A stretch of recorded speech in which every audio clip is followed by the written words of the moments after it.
does exist. I will find her. And what if this paragon does not wish to marry you when you have hunted her down? Alessandro had asked dryly. What then? Luc had laughed. Please. He'd sat back in his chair and gazed at his friend, crooking his brow in amusement. That is not very likely, is it? What woman would not benefit from becoming my wife?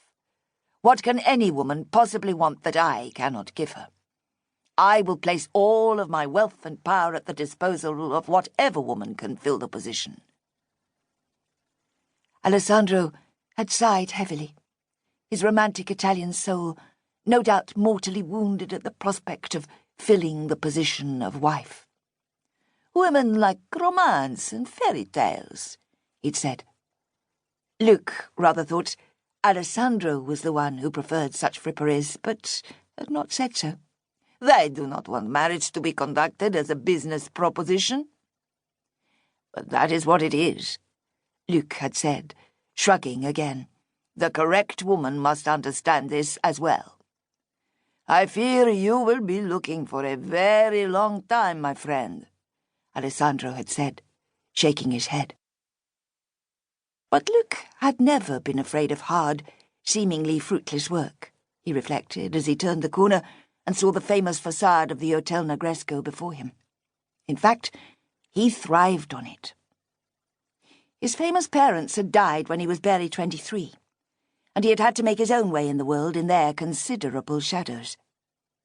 Even before their deaths in a boating accident, he had been more or less on his own, his parents having been far more interested in each other and their endless romantic complications than in their son. Luc could not bring himself to regret his unorthodox upbringing, no matter how many people seemed to think it pointed to some lack in him, something no one had dared say to his face in some time. Growing up in such a way, surrounded by so much heightened emotion mixed with jealousy and betrayal and avid outside interest, had stripped him of many of the needs that ruled other men. It had also made him that much more successful, which was all he cared about. For what else was there? He did not need the emotions that other men did. He was not interested in love, and all the upheaval and agony it brought. He wanted a wife, in the most traditional sense, for the most traditional reasons. He was nearing 40 now, and it was time he created a family to carry on his legacy and his mother's royal Italian bloodline. The wife he chose would have to be from an equally august bloodline, noble for centuries at the very least, as his family was. It was tradition. It was his duty. He needed a wife who knew her duty. He strode into the elegant old hotel, past the white-gloved doormen, and did not bother to gape like a tourist at the sparkling lobby that emanated old French charm and elegance all around him. He had seen it many times before. The Hotel Negresco prided itself on its luxuriousness. Luc made his way toward the Salon Royal, with its Gustave Eiffel-designed dome and baccarat chandeliers, sparkling over a crowd of some of the world's foremost philanthropists.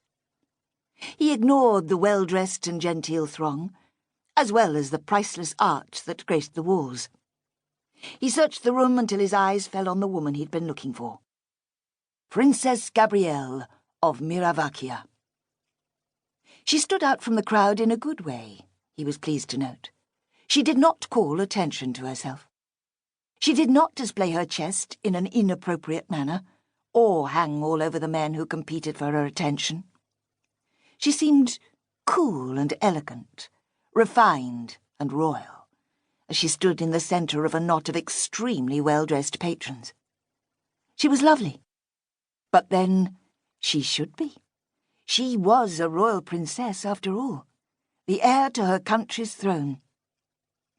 He ignored her looks and concentrated on the way she presented herself, her public persona, which was, by all accounts, completely without blemish. Her hair was swept back into an elegant knot at the nape of her neck, and she wore a simple cocktail dress with restrained hints of jewellery at her ears and one wrist. Nothing flashy or gauche.